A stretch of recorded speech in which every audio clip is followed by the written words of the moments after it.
Сәлеметсіздер ме? Бүгін біз сіздермен бірге жайлаудың ауасы таза 3-4 сабақты өтеміз.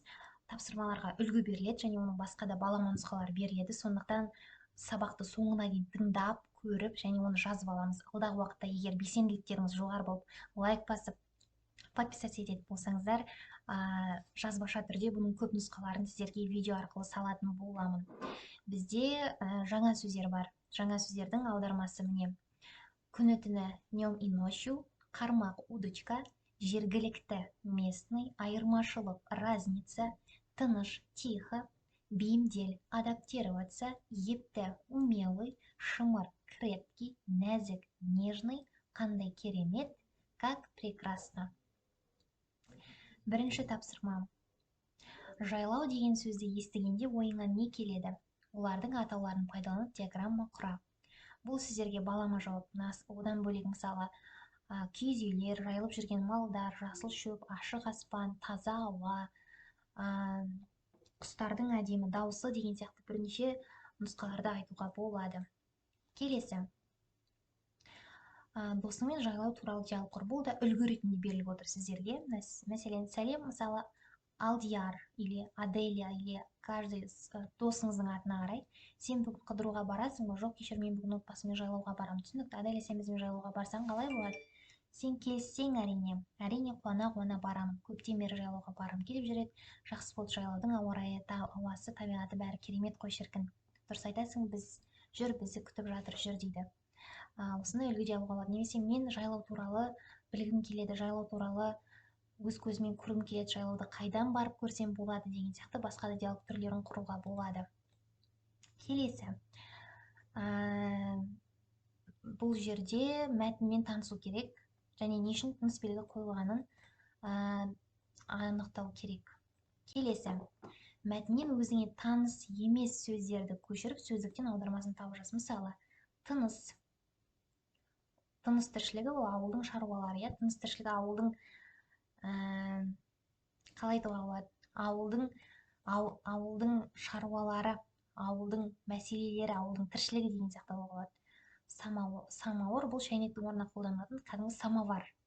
Жергілікті сол местный тұрғындары, бағана аудардық, таудың етегінде, таудың жағасындағы және басқа да осы сөздерді, түсінбеген сөздерді осылай сөздіктен қарауға болады. Келесі, мәтінге тақырып қой, неге ол тақырыпты таңдағаныңды түсіндір. Тақырыптарды осылай қоюға болады, немесе басқа да. Ерекше хат, немесе жайлаудан келген хат, жаздағы, жайлаудағы оқиғалар деген сияқты түрлі басқа да тақырыптарды қоюға болады. Неге оны алғаныңды дәлелдейсіз?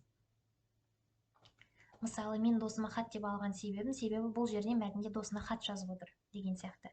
Нұрасылдың хаты деп алдым, себебі бұл жерде Нұрасыл досына Нұрасылдың хаты келіп отыр деген сияқты алуға болады. Және мәтіннен сын есімдер тап. Сын есім қандай, қай деген сұрақтарға жауап береді? Міне, қандай, қай деген сұрақтарға жауап беретін сын есімдер міне осы. Келесі. Бізде мына мәтін берілді. Осы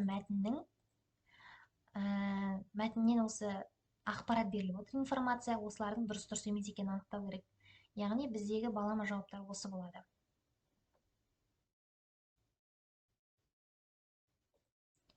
Келесі, кім не? Бұны да біз тоже тексттан аламыз. Кім не дегенде міне осындай жауаптарды қолдануға болады. И дальше одан бөлек бізде өте көп, не дегенге, мысалы, тамақ, қазан, жайлау, кілем, например, не кілем, коврикті, осындай дүниелерді көп алуға болады. Қандай, мысалы, қонақ жай. Сіздерге көрсетейін, например, кім?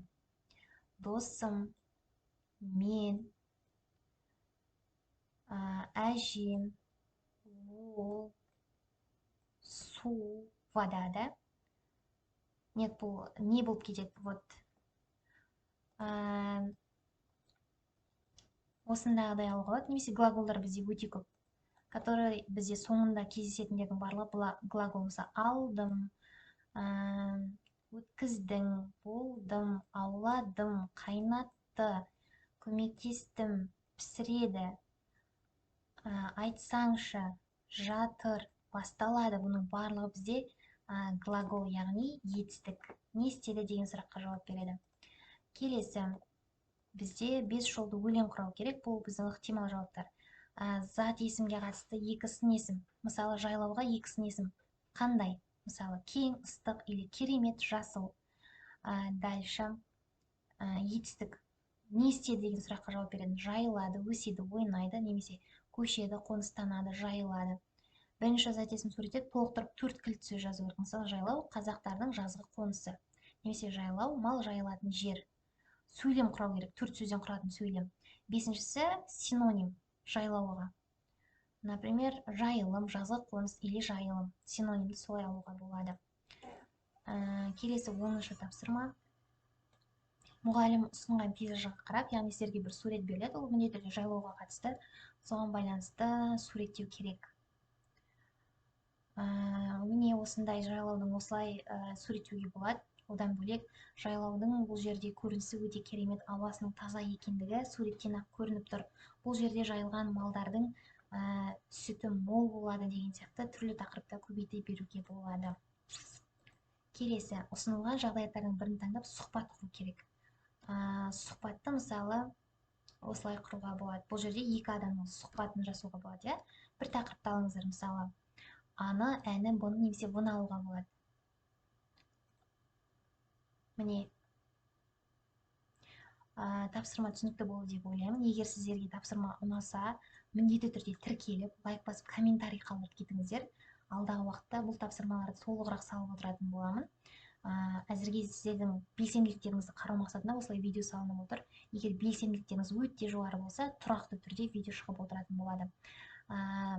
Сұрақтарыңыз болса комментарийге қойыңыздар. Осымен сабағымыз аяқталды. Сау болыңыздар.